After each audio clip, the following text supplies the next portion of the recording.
present, Your Honor. Prior stipulation, polling is waived and presence is noted. You may proceed, gentlemen.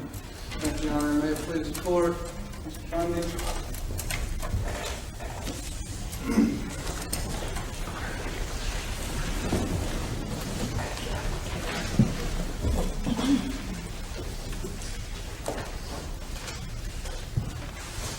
Ladies and gentlemen, it's good to see you back again.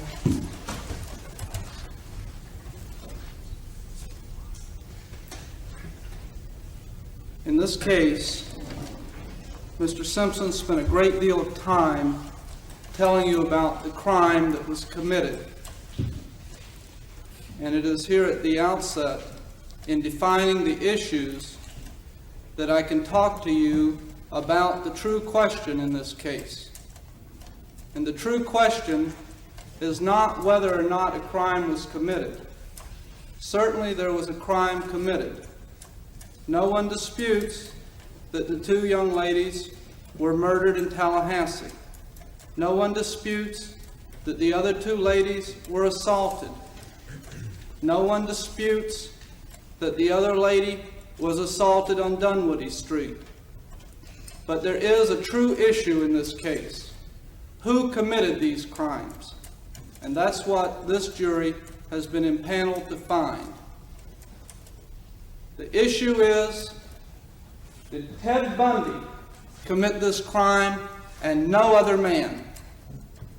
The issue is, will the state prove that Ted Bundy and no other man committed this crime beyond and to the exclusion of every reasonable doubt? Objection to the argument, Your Honor. Don't argue your case, Mr. Hager. Considerable latitude is given to state on conclusion based on no objection, and I will give you the same, but don't argue. Thank you. I'm sure Mr. Simpson would agree that Objection. perhaps he does not agree. His Honor will instruct you that you are not to allow passion to come into this case. I object. That's argument. We hope that the evidence in this case, because of the gruesome nature of the crime, will not cloud your reason. The issue, as I said, is what is the reliability of the identification?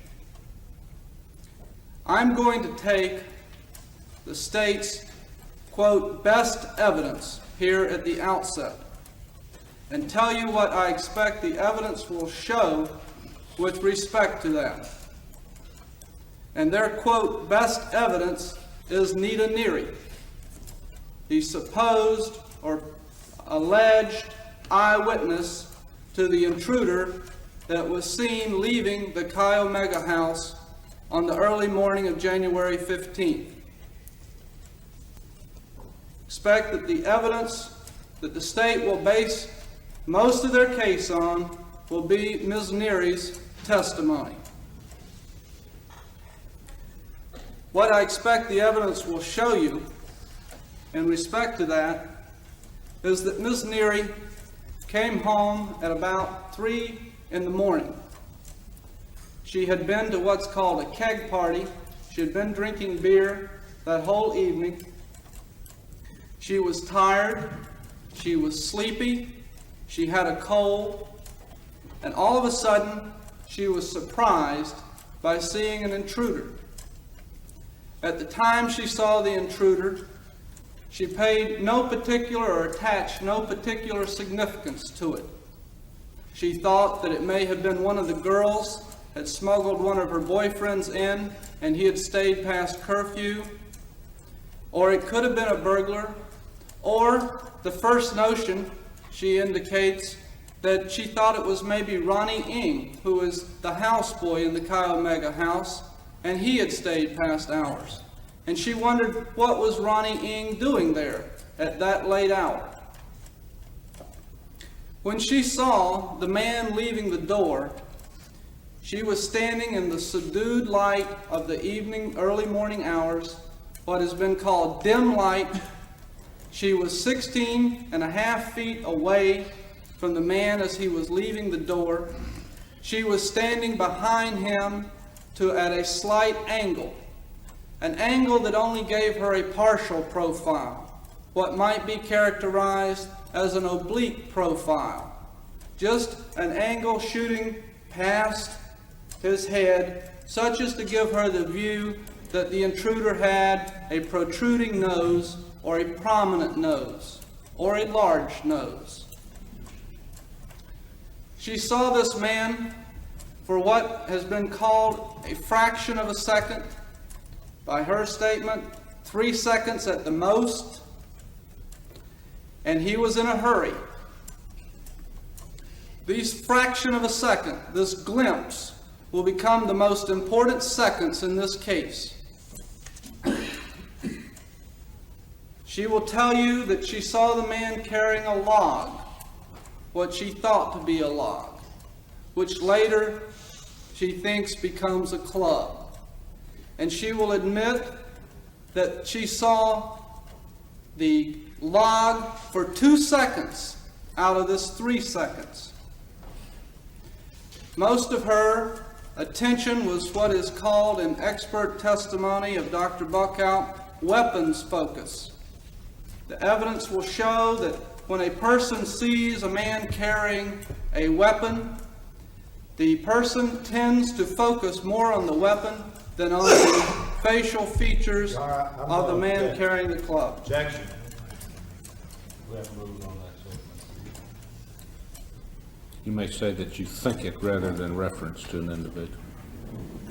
Expect Ms. Neary will admit that most of this glimpse, these few fractions of a second, were directed to this log. The evidence will also show that she only was able to discern the man was dressed in a dark hat, dark jacket, and light pants, which I expect the evidence will indicate to you that the reason she could not tell what color the man was wearing as far as clothing was because of the dim lighting. She will also admit that this intruder was constantly moving. His movement was flowing, it was fluid.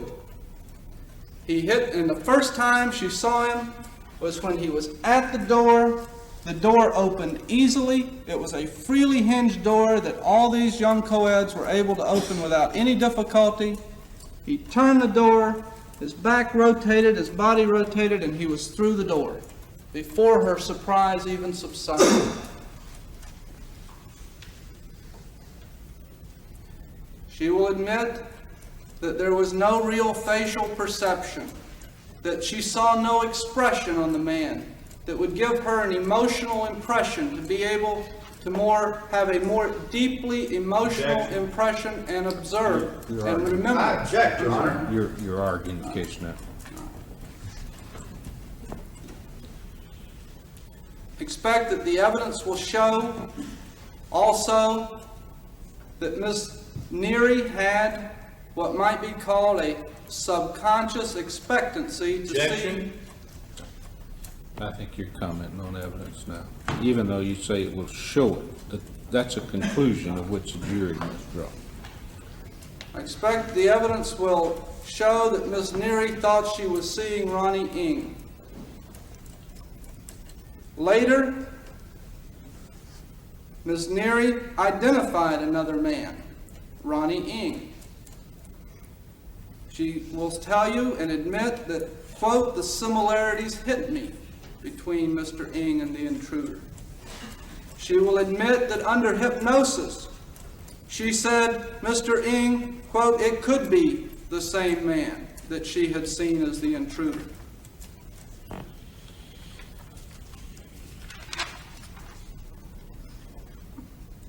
The expert testimony will show that later, Ms. Neary was placed under hypnosis, which is a state of heightened susceptibility to suggestion, where her attention is narrowed and concentrated, and it uses imagination.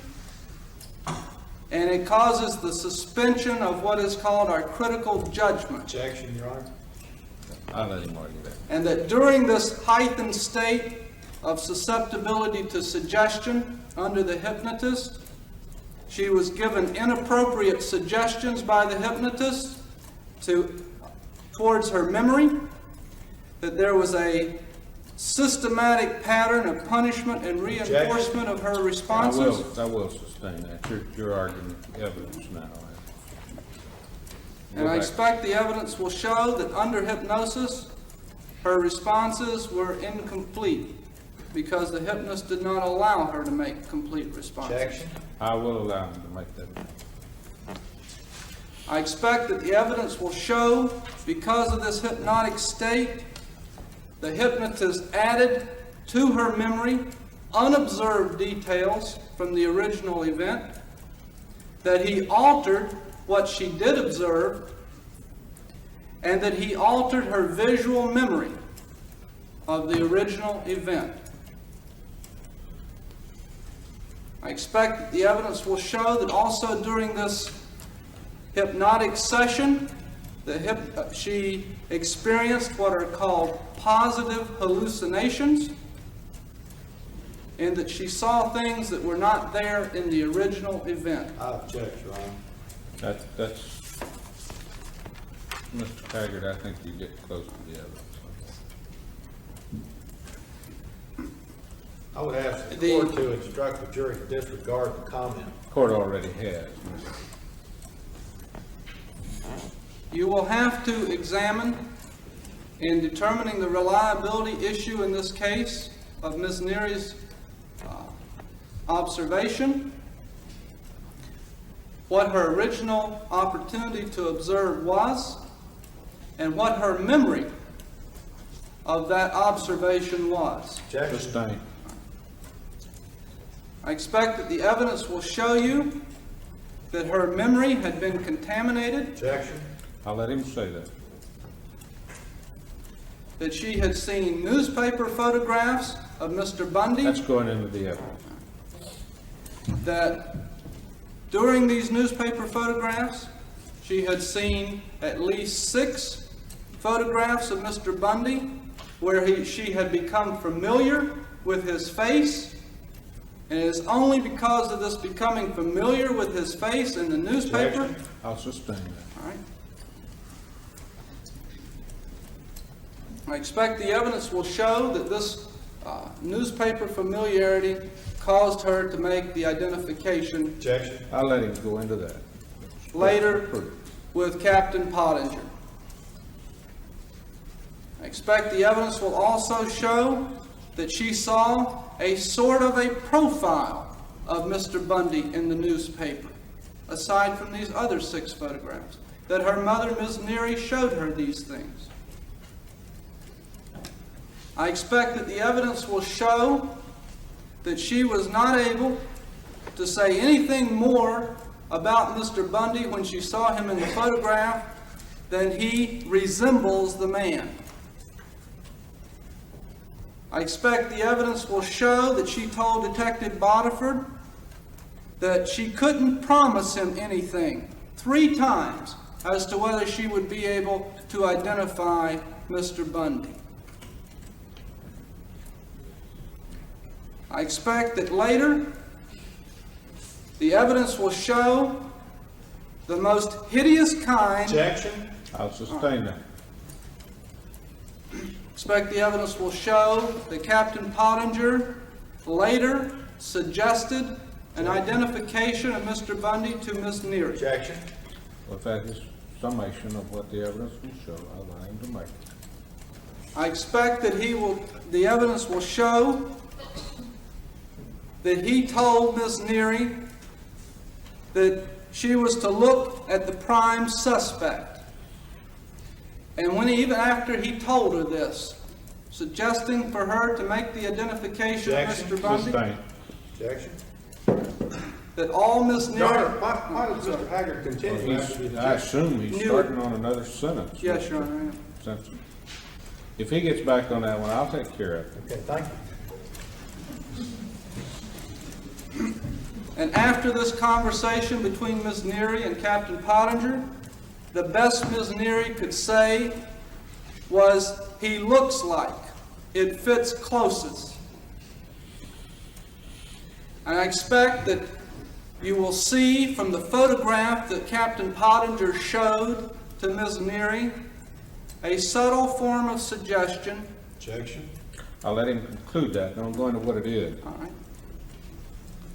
And I expect that you will see in the photograph that Mr. Bundy was the only man wearing dark clothing.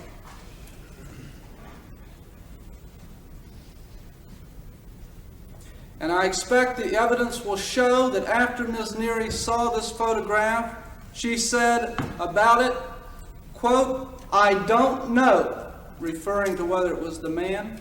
Quote, "I Actually, don't what know." he thinks she was referring to. Don't, I sustain that. Now, don't go into that.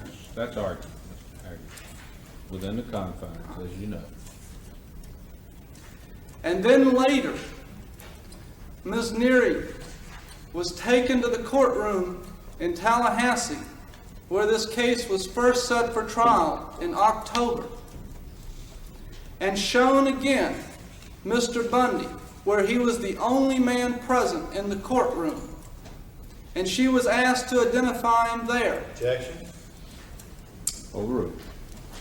And the best she could say then, after having seen him in the newspaper, having seen him in Mr. Pottinger's photograph, Go back over the evidence you're arguing now. all right, the best she could say when she was in the Tallahassee courtroom was that it, quote, "looked like the man."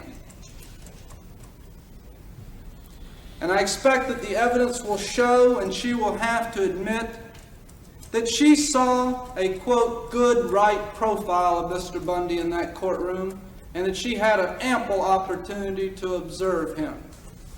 And there was no positive identification there. Objection?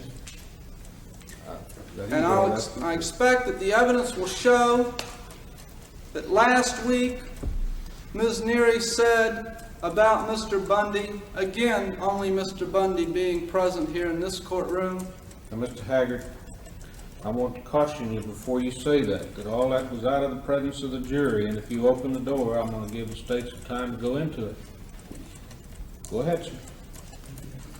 Ms. Neary has never been certain in her identification. And what you will find is that only her confidence grew after repeated and repeated suggestions. Objection? Sustain. That's argument now, Mr. Haggard. Bless your heart. I'm sorry. Come aboard now. I expect that the evidence will show that she was asked time and time again to make an identification by the police. And I expect that the evidence will show that her confidence is not a measure of her accuracy of her original observation. I'll let him say that. That's what he intends to show by the evidence. Now, that is Ms. Neary's testimony. Now, that's argument I'm in and sorry. of itself, Mr. Haggard, isn't it? Let me treat this so-called bite mark evidence. And I expect that the bottom line on this evidence is what we are going to show to you, and I remind you that we have no burden of proof, but notwithstanding that, we're going to show you that there are 4 or more other sets of teeth that match the same bruise marks. That there are more teeth that could make the same bite marks.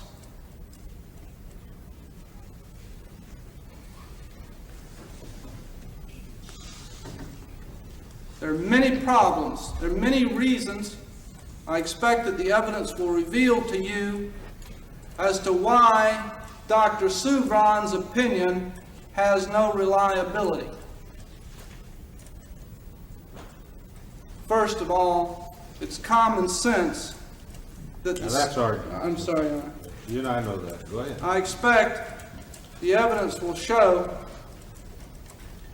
that the skin is not the best medium for retaining an impression. It's not like you're biting into an apple or Objection. something. I'll let him say that. I expect that the state will not be able to show the dynamics of this alleged bite. I expect that they will not be able to show you what position the body was in at the time this bite was made, whether the leg was flexed, extended, how the skin was stretched, and this evidence will show that the elasticity of the skin is an extremely important issue in determining the dynamics of the bite.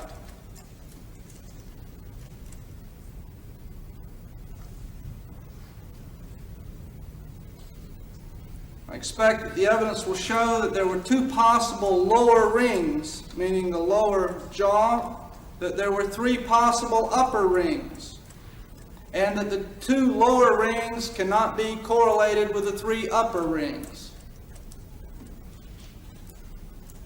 So there's no way to ascertain the leverage of the bite. I expect that the evidence will show that this was a bruise, and as a source of a bruise, the body bleeds and it diffuses, which gives nothing but gross characteristics, subjectively gross characteristics.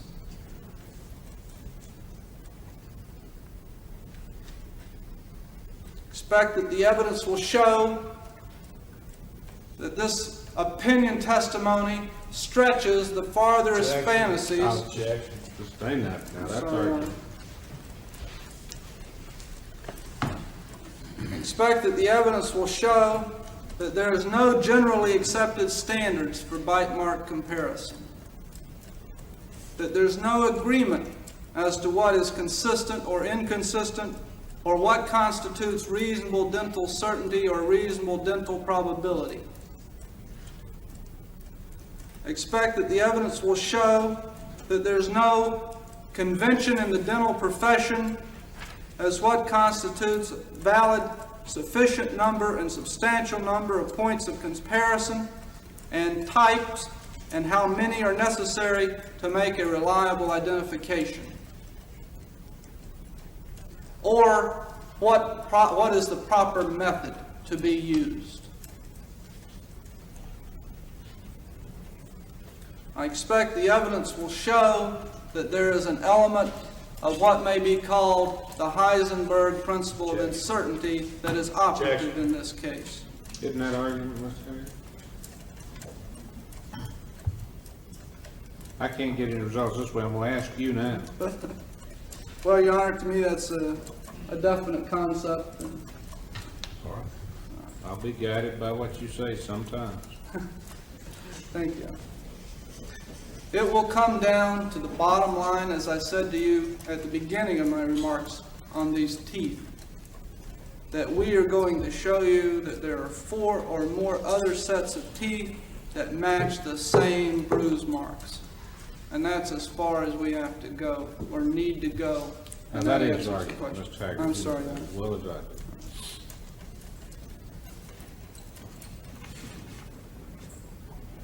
I expect that the evidence will show that this alleged hair cannot be characterized better than the 3 races unless there's some individual. I expect that the evidence will show that this alleged hair cannot be characterized better than the 3 races unless there's some individual characteristics, something peculiar like dyed hair, that there's must be certain morphological characteristics, and there will be doubt as to its reliability all the way down the line. Objection.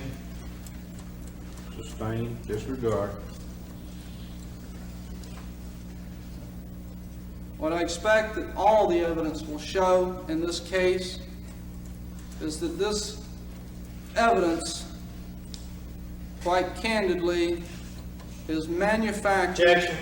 Now, Mr. Haggard, I'm sorry, Your Honor. there's gonna be a line of no return. If you want me to do it, go ahead.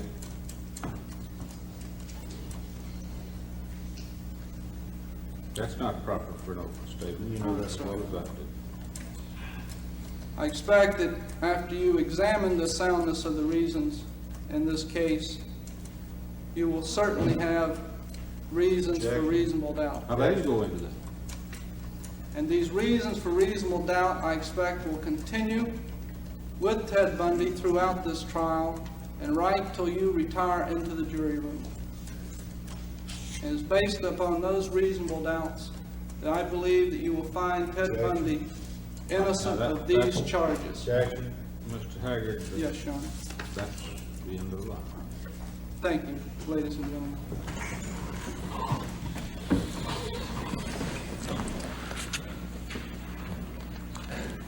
Ladies and gentlemen of the jury, we are going to recess at this time. We're going to discharge you first and let you return, to return back Monday morning at 9 o'clock.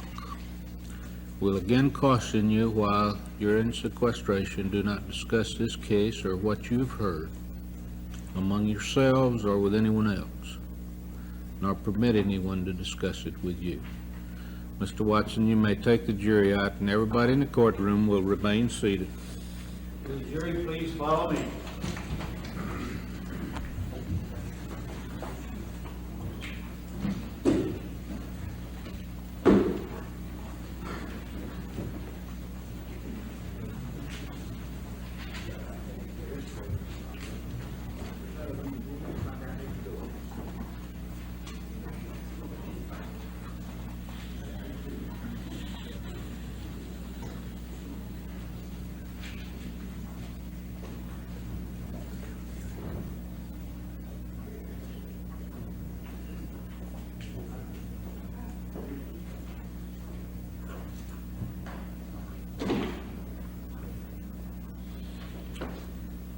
Gentlemen, ladies, we will start again Monday morning at 9 o'clock and follow as close as we can the schedule that we outlined this morning for the time that testimony is being taken in front of the jury.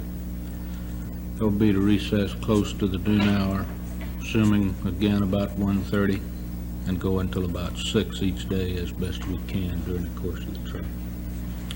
Any further considerations by either side at this time? Anything further that you need? Ms. Good? I'd just like to point out that Ms. Edge did state that she was diabetic and had to have regular meals, and I thought maybe you want to ask the jury if that schedule is sufficient as far as meal plans.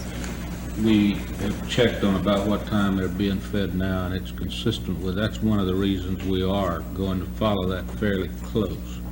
By the time they get back over there, it's indicated it's close, similar to the schedule that they're running, and we'll give them the new meal and give them time to be here on time.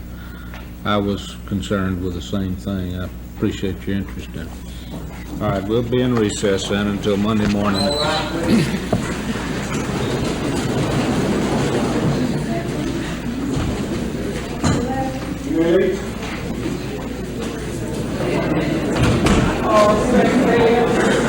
Everybody in the courtroom with great respect, everyone. Out of the courtroom.